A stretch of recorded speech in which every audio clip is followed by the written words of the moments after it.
All rise. Veuillez vous lever.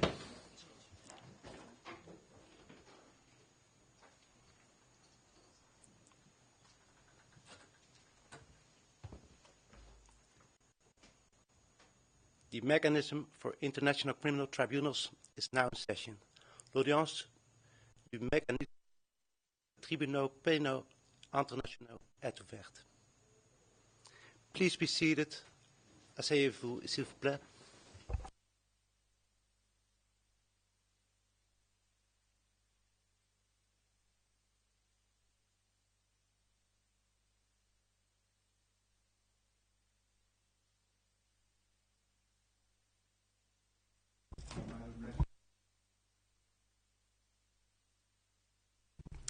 Good afternoon, Your Honor. Le juge Hall, bonjour à tous, dans la salle d'audience et aux alentours de la salle d'audience. Madame la greffière, pouvez-vous citer le numéro de l'affaire? La greffière d'audience, bonjour Monsieur le Président. Il s'agit de l'affaire MICT-15-96-PT, le procureur contre Jovica Stanisic et Franco Simatovic. Le Président, je vous remercie. Je m'appelle Burton Hall. Je suis le juge qui préside l'espèce, ainsi que peut-être le juge de la mise en état. J'aimerais que nous commencions par les présentations, à commencer par l'accusation. Monsieur Marcusson, bonjour Monsieur le Président, je m'appelle Grace Harber Marcusson. Je m'appelle Marcusson, je suis ici en compagnie de Grace Harber et de Ian Reid, qui est notre assistant administratif. Le Président, je vous remercie. Du côté de la défense, Maître Jordache, bonjour Monsieur le Président, je m'appelle Wayne Jordache et je suis accompagné de vos co-conseils Scott Martin. Nous représentons Monsieur Stanisic. Le juge Hall, je vous remercie. Maître Bakratz, bonjour Monsieur le Président, je m'appelle Mihailo Bakratz et je suis ici pour assurer la défense de Monsieur Simatovic, en compagnie de Mélanie Vragnès, qui nous accompagne aujourd'hui. Le Président, j'aimerais commencer par m'enquérir sur le fait de savoir si l'accusé peut entendre tout ce qui est dit dans une langue qu'il comprend. Maître Jordache, ceci est confirmé pour Monsieur Stanisic.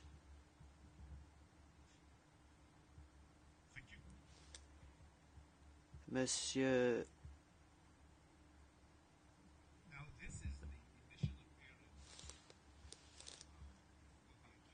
Simatovic, oui, je comprends tout ce qui est dit. Le Président, je vous remercie.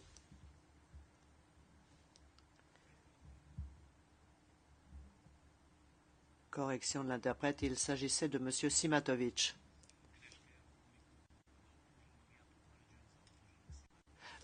Il s'agissait de Monsieur Stanisic, corrige l'interprète. Et maintenant, le Président, je vous remercie. Je pose la même question au deuxième accusé, Maître Bakratz. Il y a eu un petit problème technique avec les micros, mais je confirme au nom de Monsieur Simatovic qu'il comprend tout ce qui est dit. Le Président, je vous remercie. Nous sommes ici aujourd'hui dans le cadre de la comparution initiale de M. Jovica Stanisic et de M. Franco Simatovic après leur transfert au quartier pénitentiaire des Nations Unies de La Haye le 15 décembre 2015. La présence audience se mènera conformément aux dispositions de l'article 64 du règlement de procédure et de preuve du mécanisme pour le tribunal pénal international. Avant de lever la séance, les parties auront la possibilité de soulever toute autre question relevant de leur intérêt. La Chambre d'appel du TPIY a déposé le texte de son jugement dans l'affaire Stanisic et Simatovic à la date du 9 décembre 2015 et prononcé la publicité du jugement le 15 décembre 2015. La Chambre d'appel du TPIY a annulé les acquittements prononcés à l'égard de M. Simatovic et de M. Stanisic pour aide et encouragement et pour commission dans le cadre de leur participation à une entreprise criminelle commune, pour meurtre, pour violation des lois ou coutumes de la guerre et meurtres, déportations et autres actes inhumains comme le transfert forcé, ainsi que persécution en tant que crime contre l'humanité. La Chambre d'appel du TPY ordonne qu'un nouveau procès soit intenté à M. Stanisic Simatovic s'agissant de tous les chefs d'accusation. Conformément aux articles 1, paragraphe 2 et 12, paragraphe 1 du statut du mécanisme et à l'article 1, paragraphe 4 des arrangements transitoires annexés au statut, le nouveau procès se déroulera devant la Chambre de première instance du mécanisme. Avant de poursuivre, je tiens à informer chacun des accusés qu'il bénéficie du droit fondamental de garder le silence pendant toute la durée de la présente audience, sans que ce silence soit retenu contre eux. Par ailleurs, les articles 18 et 19 du statut du mécanisme garantissent un certain nombre de droits aux accusés et je demanderai à Madame la greffière de bien vouloir donner lecture intégralement du texte de ces articles.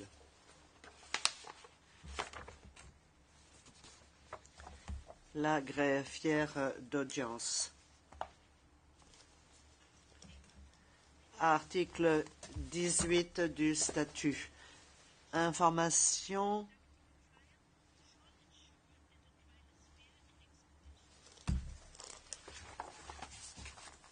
commencement et conduite des procédures de première instance.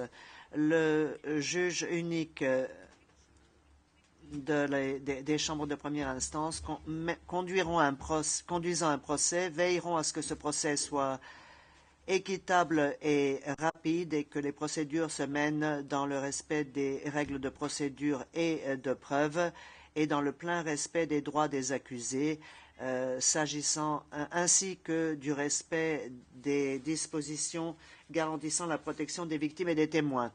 Petit 2. Une personne contre laquelle un acte d'accusation a été confirmé est maintenu en détention en vertu d'une ordonnance ou d'un acte d'arrestation du mécanisme ou d'un mandat d'arrêt, correction de l'interprète du mécanisme, et est immédiatement informé des charges retenues contre elle et transféré au mécanisme. Le juge unique ou le juge de la Chambre de première instance désigné par le président lit l'acte d'accusation, veille à ce que les droits des accusés soient respectés, confirme que l'accusé comprend l'acte d'accusation et donne instruction à l'accusé de se prononcer sur sa façon de plaider. Le juge unique de la Chambre de première instance fixe la date du procès ensuite. Quatrième paragraphe. L'audience est publique, à moins que le juge unique de la Chambre de première instance décide de procéder à huis clos, conformément aux dispositions du règlement de procédure et de preuve. Article 19. Les droits de l'accusé. Toutes les personnes sont égales devant le mécanisme. Dans le cadre de la détermination des charges retenues contre lui, l'accusé a le droit à une audience équitable et publique, conformément aux dispositions de l'article 20 du statut. L'accusé est présumé innocent tant qu'il n'est pas déclaré coupable selon les dispositions du présent statut. Dans le cadre de la détermination des charges retenues contre l'accusé en vertu du présent statut, ce dernier a le droit à l'égalité complète. Petit a, d'être informé rapidement et en détail dans une langue qu'il comprend de la nature et de la cause des charges retenues contre lui.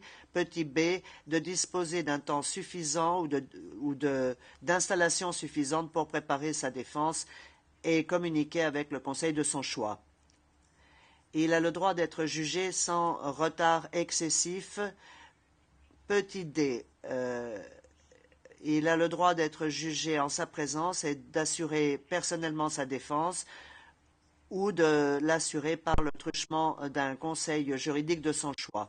Il a le droit d'être informé, s'il ne dispose pas d'assistance juridique, des droits qui sont les siens et d'avoir un conseil juridique assigné à sa personne dans tous les cas où les intérêts de la justice le requièrent, sans paiement de sa part,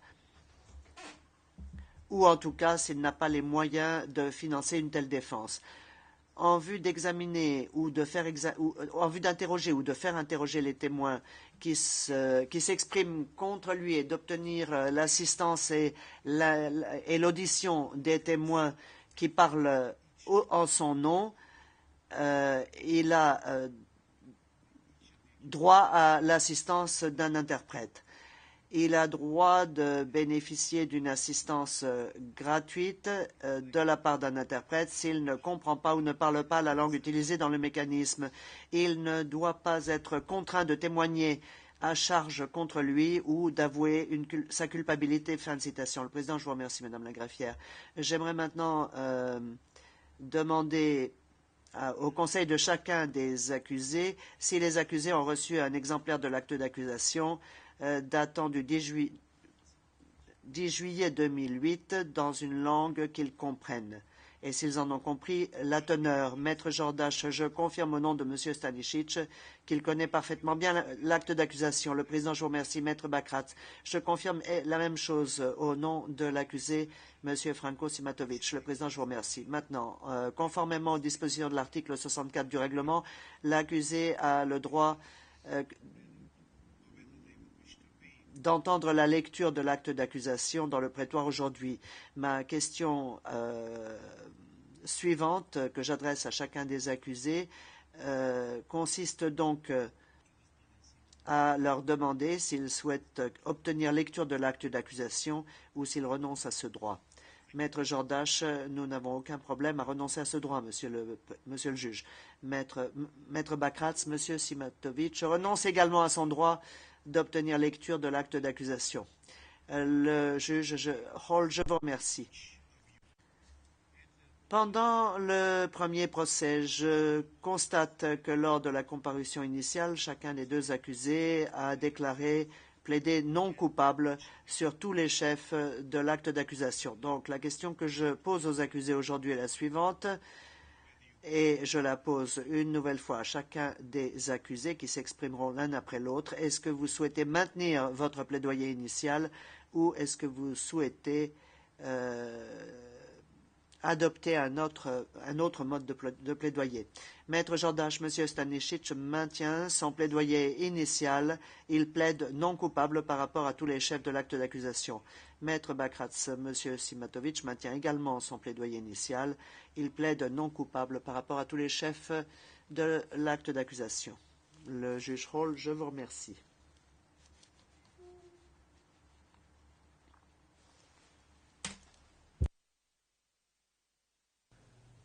It follows that il s'ensuit,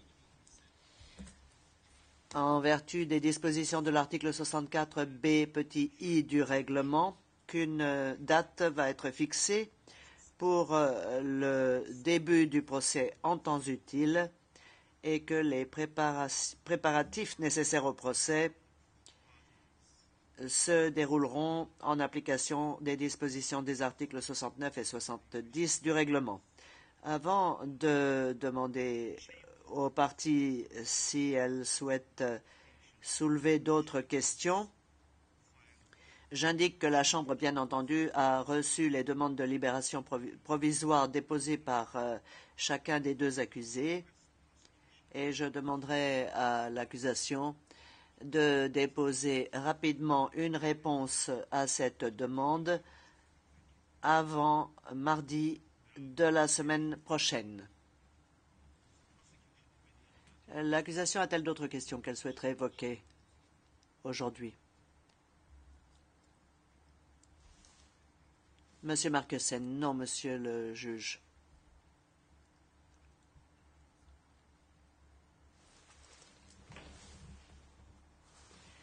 Maître Jordache, Monsieur le Président, j'aimerais, si vous me le permettez, revenir quelques instants sur la question de la liberté provisoire. Nous avons parlé à l'accusation au sujet de notre demande et selon la façon dont je comprends la situation, l'accusation a tendance à exprimer un désaccord quant à cette demande.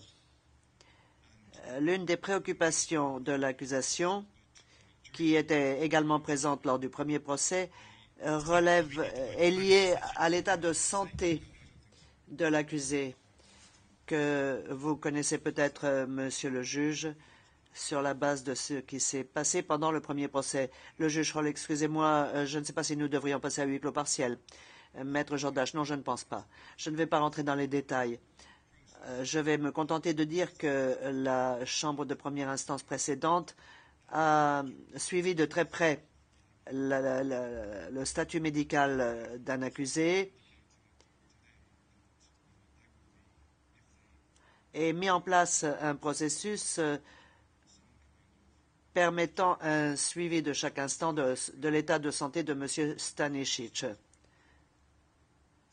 C'est-à-dire que son état de santé était suivi pendant sa liberté provisoire et l'accusation indiquait aujourd'hui que si elle ne s'oppose pas à la liberté provisoire, elle souhaite mettre en place une sorte de suivi de son état pendant toute la durée de cette liberté provisoire, de façon à pouvoir se prononcer sur un certain nombre de questions. Ceci étant dit, je pense que la meilleure façon de procéder dans ces circonstances consisterait à ce que l'accusation nomme un représentant du quartier pénitentiaire, une personne attachée au tribunal d'une certaine façon, un expert médical par exemple, pour qu'il examine brièvement et confirme simplement que l'accusé est suffisamment en bonne santé pour son voyage de retour à son domicile et le retour devant le tribunal lorsque sa présence y est requise. Et je vous invite, Monsieur le juge, à émettre éventuellement cette ordonnance immédiatement, de façon qu'un rapport médical puisse être obtenu du quartier pénitentiaire avant mardi prochain, et que si l'accusation ne s'oppose pas à cette date de mardi, vous soyez en pleine possession de tous les faits nécessaires, j'espère, y compris d'un rapport provenant d'un expert médical indépendant et à jour, expert du quartier pénitentiaire, qui vous permettra de vous prononcer rapidement et, je l'espère, en temps utile pour permettre à M. Stanisic de retourner chez lui et au sein de sa famille avant Noël. Vous comprendrez, j'en suis sûr, que ceci est actuellement la principale préoccupation de M. Stanisic. Donc je vous invite, sinon maintenant, mais en tout cas avant mardi prochain, Monsieur le juge, d'émettre une ordonnance en vue d'obtenir un rapport médical concernant M. Stanisic par le truchement des médecins du quartier pénitentiaire et de confirmer les aspects que je viens d'évoquer. Monsieur Marcussen, si vous me le permettez, Monsieur le juge, je suppose que ma première question allait concerner le fait de savoir si vous-même et la Chambre préféreriez des argumentations écrites de notre part ou si vous nous laisseriez donner nos positions oralement ici aujourd'hui. Le juge Hall, dans le cas particulier de cette question spécifique, ou bien sur la liberté provisoire en général.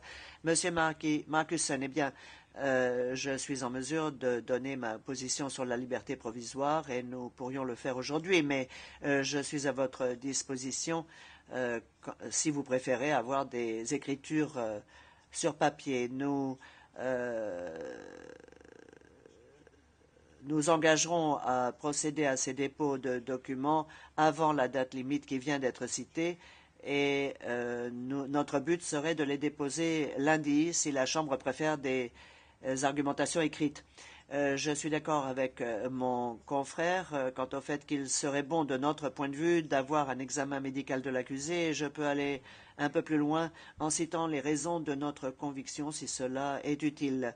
Mais ma première question concerne les arguments que nous pourrions vous proposer aujourd'hui et votre préférence quant au fait que nous les prononcions oralement ou que nous les transmettions par écrit. Maître Jordache, excusez-moi d'interrompre, mais je vais sans doute mettre une petite pression sur vous, Monsieur le juge, car je pense qu'il serait utile que soit entendu des détails complémentaires de l'accusation au sujet de la nécessité d'un rapport médical, car à notre avis, il n'est pas nécessaire d'attendre mardi pour cela.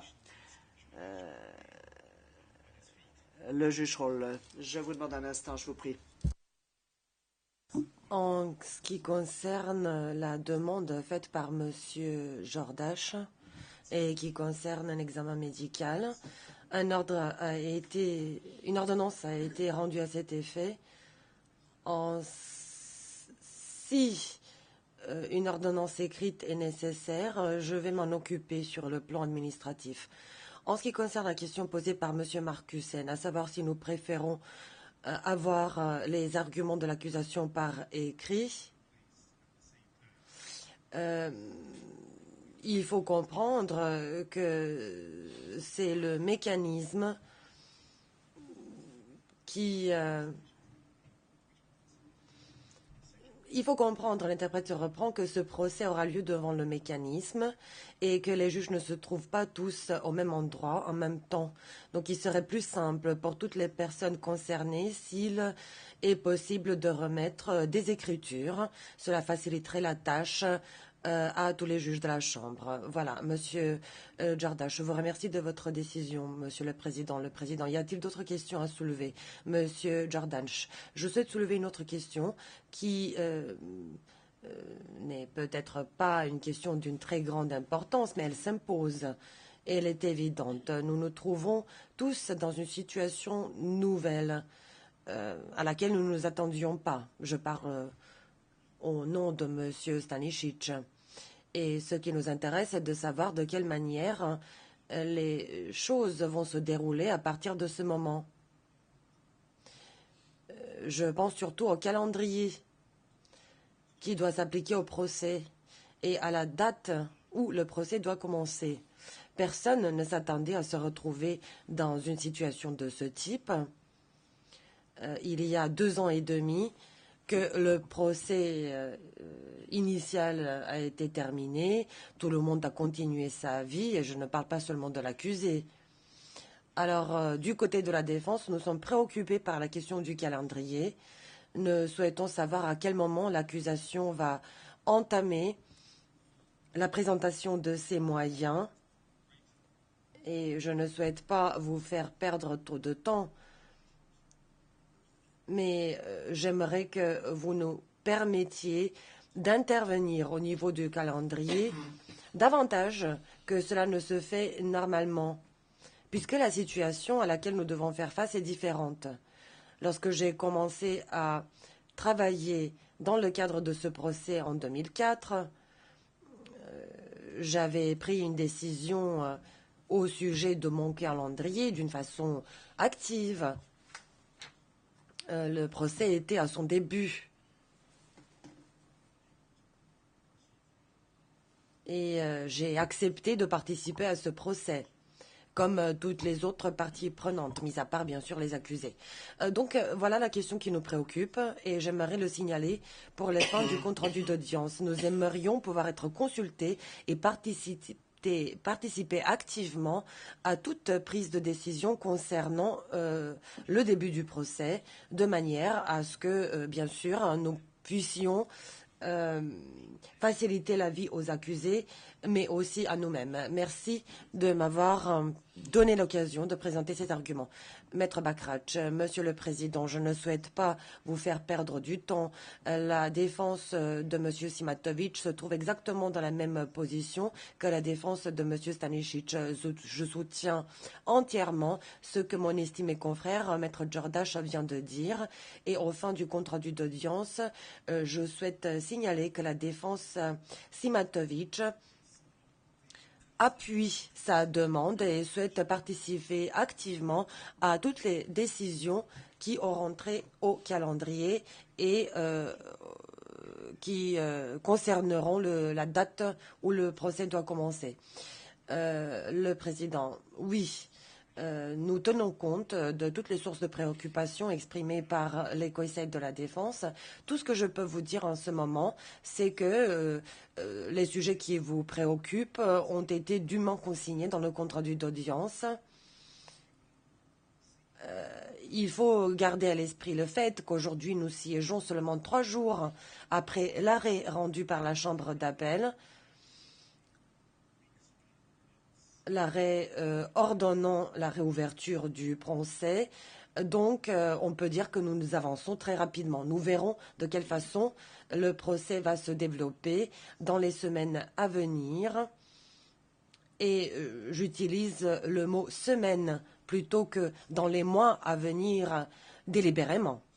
Je pense que cela déjà peut donner de l'espoir aux parties au procès. S'il n'y a pas d'autres questions à soulever, Maître Jordache interrompant. Excusez-moi de me lever encore une fois. En fait, mes arguments visaient le contraire. Je ne souhaite pas entrer dans tous les détails, mais ce que nous espérons, c'est plutôt une étape plus longue préalable au procès. Plus long que ce que vous venez d'indiquer. Parce que, comme je l'ai déjà dit, tout le monde a continué sa vie entre-temps. Nous avons tous nos familles, nous avons aussi du travail ailleurs. Et nous espérons pouvoir continuer à travailler dans le cadre de ce procès. Mais si par contre le calendrier prévu ne cadre pas avec nos autres obligations, puisque moi et M. Martin, nous avons d'autres obligations vis-à-vis d'autres clients, vis-à-vis d'autres gouvernements, même si nous sommes dévoués à notre client ici. Si possible, nous aimerions pouvoir satisfaire toutes ces obligations. C'est surtout ce qui nous préoccupe. Donc, dans mon argumentation, bien sûr, je m'appuie sur les arguments que je tire de la région d'où je viens. Mais en présentant ces arguments, je profite aussi de mon expérience internationale. Il est toujours préféré de garder le même conseil lorsqu'il y a réouverture du procès. Mais comme je l'ai déjà indiqué, nous avons des obligations ailleurs. En ce moment, ces différentes obligations sont en conflit mutuel. J'espère que j'aurai l'occasion de m'adresser à vous plus longuement pour vous expliquer tous les problèmes auxquels nous devons faire face, de manière à ce que nous trouvions une solution à ces problèmes et de manière à ce que nous nous assurions que la justice suit son cours sans entrave. J'espère que j'ai réussi à préciser notre position préliminaire. Le président, eh bien, Monsieur Jordan, je ne souhaitais pas vous faire peur lorsque j'ai parlé d'un délai de plusieurs semaines plutôt que de plusieurs mois. Tout ce que je souhaitais dire, c'est que l'étape préalable au procès va commencer dès maintenant, y compris tous ces aspects administratifs. Les parties au procès seront tenues au courant des progrès réalisés. Mais il faut garder à l'esprit le fait que ceci est une réouverture du procès. Donc nous allons commencer par la phase préalable au procès. Et comme je l'ai déjà dit tout à l'heure, eh bien, nous ne pouvons que commencer nos travaux pour voir ce qui va se passer. Maître Jordache, merci, Monsieur le Président. Je pense que tout semblera un peu plus facile une fois le week-end terminé. Maître Berkrach, sauf votre respect, Monsieur le Président, je souhaite prendre une minute de votre temps pour ajouter quelque chose à ce que mon estimé confrère Maître Jordache vient de dire. Parfois, il peut sembler plus facile de reprendre un travail déjà fait. Mais en réalité, 2 ans et demi plus tard, parfois il est encore plus difficile de le reprendre le travail parce qu'il est très risqué de penser qu'on a gardé les éléments importants quelque part dans la mémoire. Donc il est d'autant plus important de repartir à zéro lorsqu'il y a réouverture du procès, et c'est sur cela que nous allons nous concentrer. Un deuxième point que je souhaite aborder, une fois rendu le jugement après le premier procès, il y a eu 2 affaires ici qui sont connexes à notre affaire sur le plan géographique tout au moins. Beaucoup de nouvelles pièces ont été présentées, beaucoup de nouveaux témoins ont déposé et il nous faudra beaucoup de temps pour nous familiariser avec ces nouveaux documents, avec ces nouvelles dépositions Donc, je souhaite souligner le fait qu'il va falloir recomposer notre équipe avec l'aide de nos assistants judiciaires, etc., etc. Donc voilà, je souhaitais tout simplement élaborer un petit peu les points qui ont déjà été présentés par mon confrère Maître Jordache, et cela au fin du compte rendu d'audience. Merci beaucoup. Le Président, merci à vous. Y a-t-il d'autres observations à formuler? Monsieur Marcussen, Monsieur Marcussen, Monsieur le Président, vous me regardez. En ce qui concerne l'accusation, nous sommes prêts à commencer et nous souhaitons que le procès se déroule d'une manière aussi efficace que possible. Nous avons passé à une nouvelle juridiction, celle du MICT, même si certains d'entre nous ont des visages familiers. En fait, nous faisons face un peu à même type de problème que la défense. Il va falloir recomposer notre équipe, mais de notre côté, nous ne pensons pas que cela provoquera des délais supplémentaires au niveau du procès. En tout cas, nous ferons de notre mieux pour nous tenir prêts au moment où les juges de la Chambre seront prêts à commencer. Mais bien évidemment, de notre côté, nous avons aussi besoin de quelque peu de temps pour maîtriser l'affaire et préparer toute la documentation nécessaire. Merci. Le Président. Eh bien, avant de lever la séance, je profite de l'occasion pour souhaiter à tout le monde les joyeuses fêtes, mes meilleurs souhaits pour la nouvelle année. La séance est levée.